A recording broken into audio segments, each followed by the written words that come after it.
Hi everyone, this is Mazik Bal again here. Today topic is about RCBO consumer unit. We already discussed about MCB's consumer unit without RCD protection. Then we also discussed about dual RCD consumer unit with the bank of MCBs above side of the RCDs. Yeah, and we discussed how they're going to be we're going to achieve different level of protection with the MCBs and RCDs.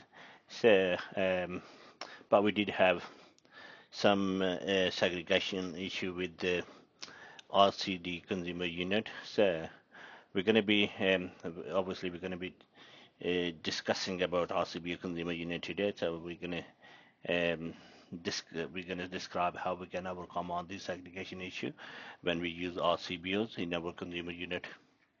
Thank you. Oh, hi everyone. This is Mazik Bal again here. Yeah, as I said previously, we're going to be discussing about RCBO consumer unit. We already discussed about MCB consumer unit and RCD consumer unit, how we're going to get different level of protection from both consumer unit. Yeah, today topic is about RCBO consumer unit. We did have some segregation issue with the dual RCD consumer unit. Obviously, we do need RCD in consumer unit, in all consumer unit, to protect us against outward leakage. Yeah, current leakage. In those circumstances, we describe different scenario. MCB consumer units not going to be adequate for us to protect us against electrical shock. Yeah. Well, this is how I've just drawn this RCBO consumer unit, and this is how the RCBO is going to look like. MCBs, obviously they got one terminal on top there and one at the bottom. In MCB we only get line conductor coming to the top of this terminal line conductor, and neutral goes to the neutral bar. But in this RCBO they're slightly different. So we do have, like, we got here two double pole isolator, but these not double pole. And please, just to make sure, because some people they think because they got two terminal on top there, the line conductor probably going to go here and neutrals here, and they think, okay, this is a double pole. Down.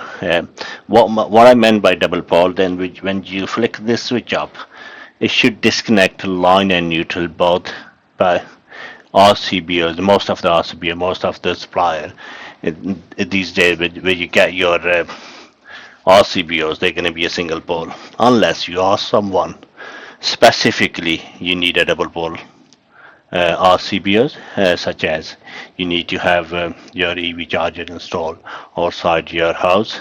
This is where you're going to be using your double pole RCBOs. A single pole, it's not going to be a good choice. Yeah, this is a different scenario. I don't want to go into the EV charging at the moment, but yeah, it's going to be a double pole RCBOs. In a fault condition, it should disconnect line and neutral both together. Okay, yeah, as we can see here, we got two terminals. So line conductor is going to be coming to one terminal, neutral is going to be coming here.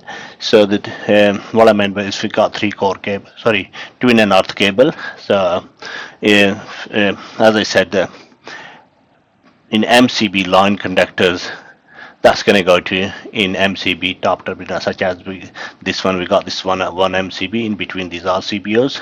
So but here we got two terminal. The line's going to be in the line side, and the neutral is going to be on the neutral terminal. It will be marked there, which one is line and which one is the neutral.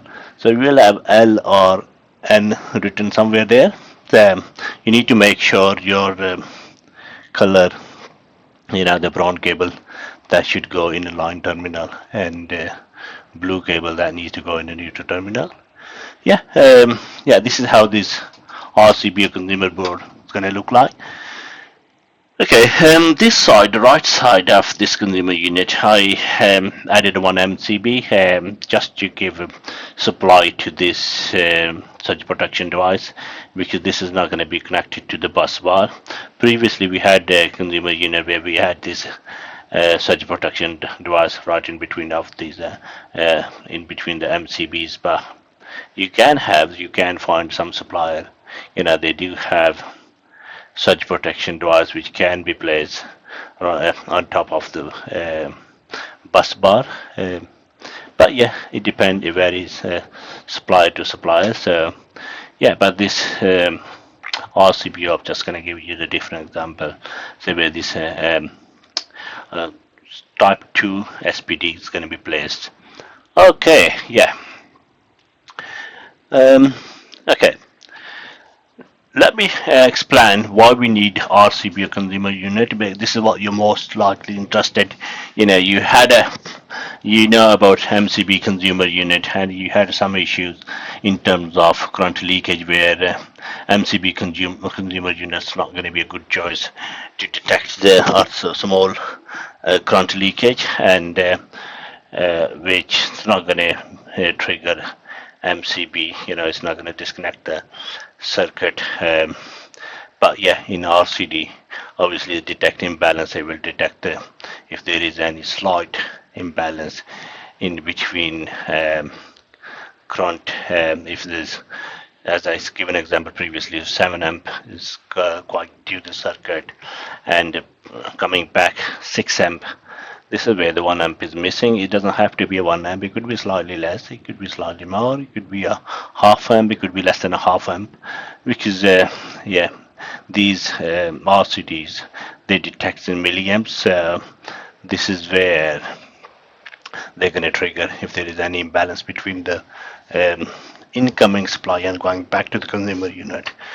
And if there's a leakage, that's where this RCD is going to detect and trigger. But the only issue we had with the RCD, the main major issue, uh, it doesn't give you short circuit and overcurrent protection, and you still have to use MCBs. The RCDs linked to, sorry, these all MCB linked to the RCDs.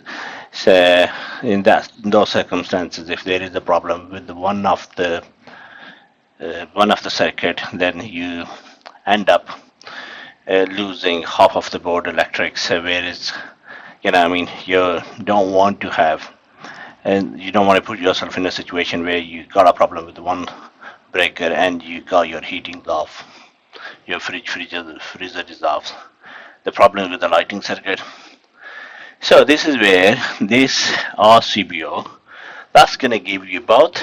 So whatever we can achieve from RCDs and MCB, RCBO will give you both combined in one circuit protective device, and you will get your overcurrent, short circuit, and earth fault, earth leakage current. All these circumstances, this RCBO will detect the fault and it will trigger. Okay. And the other advantage you have with the RCBO consumer unit, if you got two big RCDs in between your consumer unit here, and then you got a bank of MCBs next to there, so it's taking a lot of space. Whereas RCBO consumer unit, that's going to be it's going to take as much same space as much as your MCB consumer unit is going to take without RCD protection. Okay, and there are some issue with the RCBO's consumer unit. If you're going to be replacing your consumer unit from MCB to RCBO, you need to look into it all the eventualities just to make sure. Mainly, I would say your lighting circuit, because the old houses, this is where we have this issue. They got a shared neutral, and if there is a shared neutral, and what I meant by shared neutral, you got probably 3 lighting circuits in the house, or 2 lighting circuits, and but you got 2 MCBs in your consumer unit, but the neutral is shared between them. The neutral's coming to there. That's going to be a downstairs lighting circuit, neutral shared upstairs lighting circuit. So the one neutral used for both lighting circuit. In those circumstances, it's going to be difficult, and some cases you have I've seen 3-4 circuit. Obviously you're going to end up, I don't know, it's not good I wouldn't say it's a good choice, but you're probably going to end up putting all these if you haven't investigated prior to replacing the consumer unit, and if you fail to pick up um, neutral borrowed, neutral share. This is where when you remove the consumer unit, you're going to realize a lighting circuit is tripping. Then you're going to be using one RCBO for all three lighting circuit. Yeah, in RCD, you're going to have the same situation, but you will have different three MCBs protected from one RCD. You can't protect with different RCDs, obviously, if the neutral share. But RCBOs, yeah, in the new wiring, they're fine, they're brilliant.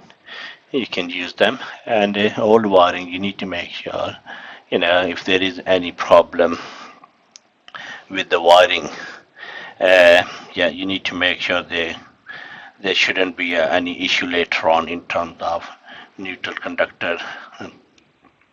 Yeah, other than that, this consumer unit is brilliant. This is what we use these days. And split load is still in use, but then again, um, you know, you want to avoid in a situation where you're gonna be end up calling back. Okay, you might as well spend 50, 60, depend how big your board is, 80 pound, just a one off, and you get peace of mind. Get RCBO consumer unit, and you're gonna be loving it. If there is a problem with the one circuit, that's going to trigger the rest of them going to be working fine. But then again, if you wire up, if you use old wiring, as I said, make sure you look everything, make your own judgment just to see which one's going to be appropriate.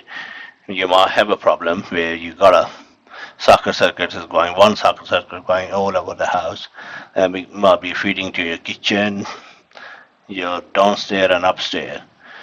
Well, that's not a good choice. If you're going to be using RCBOs there, if RCBO triggers, then you lose your sockets, your kitchen, your downstairs and upstairs, so you will have no electric, you will disconnect electric. Ideally, you need to have 3 or 4 socket circuit, 3, 4 RCBOs, one upstairs, one downstairs, probably a couple of them in the kitchen. So these days, if you haven't got a ring, if you're going to be using radial circuit 20 amp RCB or 16 amp, you might need 3, because I've seen these days people use, there's so many appliances. They use coffee machine, they use air fryer. It's not just your normal appliance such as toaster and microwave and kettle. So there are a few other things that people have started using. So you gotta make sure you have adequate, your circuit protection, and the circuit's design. Is the design basically you need to look into it. So then again, the rating of the circuit protective conductor, you gotta look into it. How far is from the consumer unit. This is the different topic I'll probably going to discuss when we come to the design current. Yeah, this is very short and simple. I mean, there isn't anything. In terms of fault protection, we do get all the safety. Other than one, this is just I realize arc fault. Yeah, that's where this is going to be lacking. Arc fault is a different ones when something's arcing. You probably find some of us, you might see, your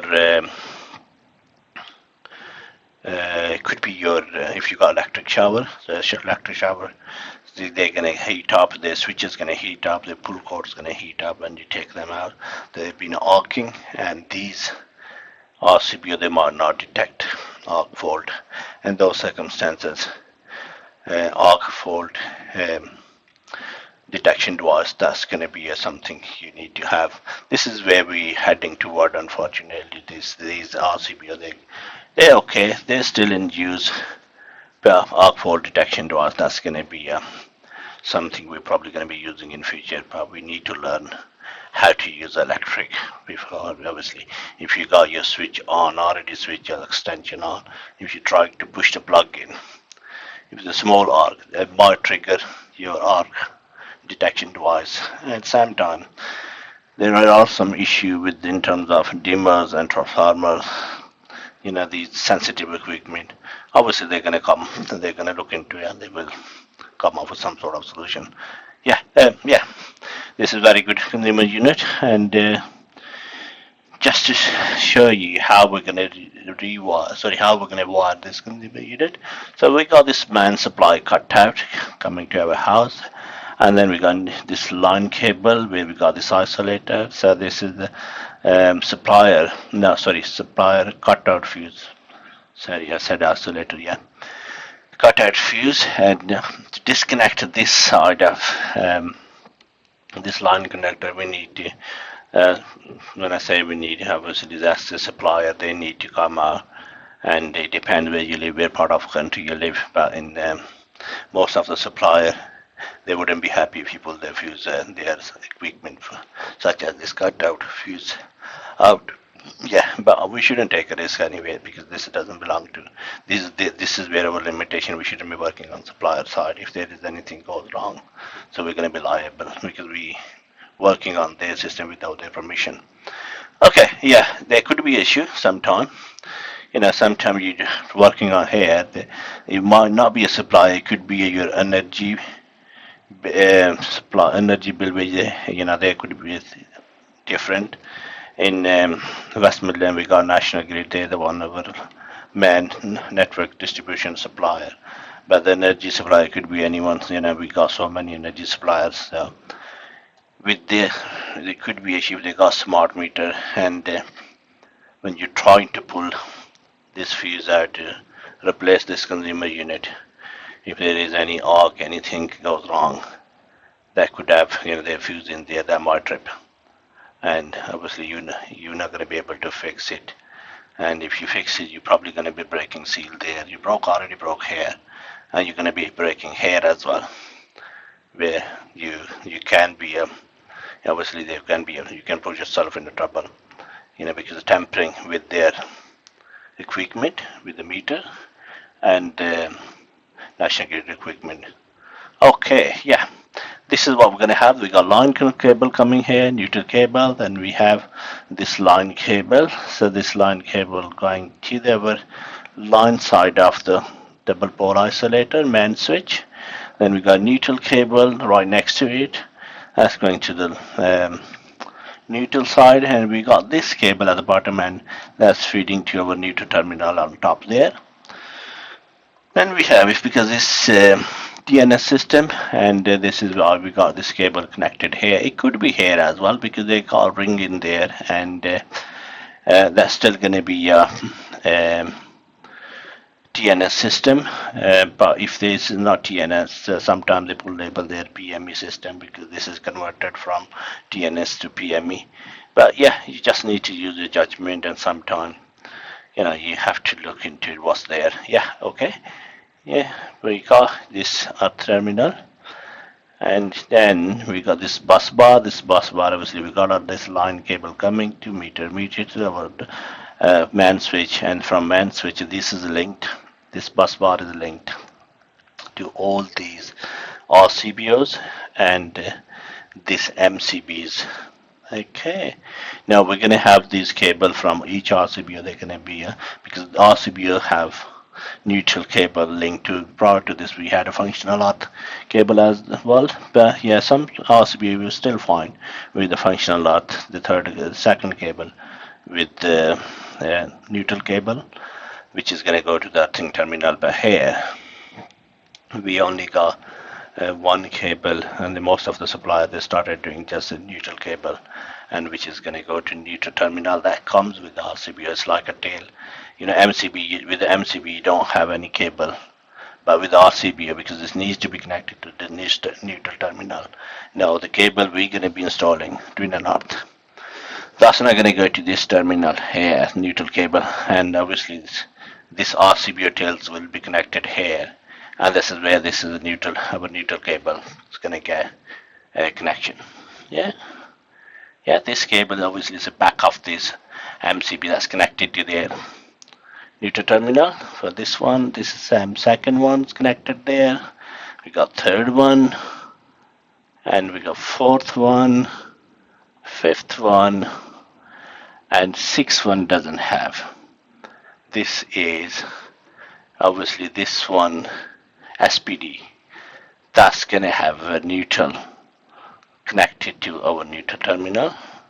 So this cable, the ones here connected, that's coming from this side of this neutral terminal and it's linked to there to neutral. So we need to give a link. Obviously this SPD doesn't have connection with this bus bar. This is why we gotta give a link to this SPD as well.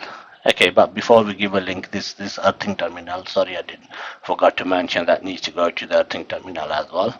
So yeah, then we gotta give the link. So this is where this SPD is gonna get live connection. So we got everything connected here. We got our main switch that's connected to main incoming supply, and then we got these all RCBO. They're connected to the neutral side. They're connected to the live side with the bus bar, and we got our MCB that's connected to um, live side, and we do have our SPD which is connected to this neutral terminal and earthing terminal and the live side as well. Yeah, and if my first or second video I mentioned about double pole oscillator here, yeah, you do have, obviously if you're going to be replacing this consumer unit upgrading, and if you can't pull this fuse out and you can't do anything there, and you should be working on a live supply, so you're going to be calling your ideally I would say to call National Grid. They're probably slightly expensive, but if they find anything wrong with the network, it's deteriorating, they're going to be, when they come to change your isolator, double pole isolator, install a double pole isolator for you to disconnect the supply from there and upgrade your consumer unit, they will replace the cutout as well. They put a new one if they think it needs to be changed. Yeah. Okay, now as I said, the line cable is going to go to the line conductor, line terminal here, and neutral is going to go in a neutral terminal, and SAM with the earth still going to go up there in earthing terminal because earth has got no link with this RCBO, so it's a separate up there. Yeah, that's good. Okay. Yeah, now this is gone there. Yeah, that's it. So this is your RCB consumer unit, and obviously the other circuit they're going to be connected to accordingly as well. And you probably have your upstairs circuit, downstairs circuit, lighting circuit upstairs and downstairs. Depend how big your house is, so you're going to have different RCBO installed there. Okay. As I said, if the new wiring, you're probably going to find it's always a good practice to have a more circuit to avoid inconvenience later on. If you lose electric on one side of your kitchen, you're going to be losing just one side. Other two side probably still going to be working. So you have got a flexibility where you're still going to be able to use your appliances. But yeah, this is your RCB consumer unit. Okay, these RCBOs, I've just put down on top of written there where the neutral conductor is going to go in the main switch, and the RCBOs and with the line conductor is going to go when we use twin and earth cable. Yeah, but they do have a test button as well, such as we find on RCD test buttons. They need to be tested every 6 months just to make sure they are working as they should be working. If you find if you press this test button down, normally some RCBA they do have mark their test, but some of them they're probably not going to be with the mark there. But yeah, if you push it down and this switch, that should trigger and disconnect your supply to this circuit. Yeah, this test button needs to be tested every 6 months if it's not working. So that means it's there, but it's not going to be in the fault condition, earth fault condition, probably not going to be suitable so that needs to be replaced. This is something, again, we need to make sure in every 6 months we need to press this button. Ideally, it used to be quarterly, but I think a lot of people, they tend to forget, they don't press it, but when it comes to every 6 months we have to use, we have to change our clocks. And when we change our clocks in 1 hour back or forward, then obviously we can do this as well. And if we keep in our mind, so we need to test our board as well. You can press all these buttons just to see they all working fine. So if they don't trigger, if they don't trip by pressing this button, their test button, that means they're faulty and they need to be replaced with a new one. Okay, thank you very much.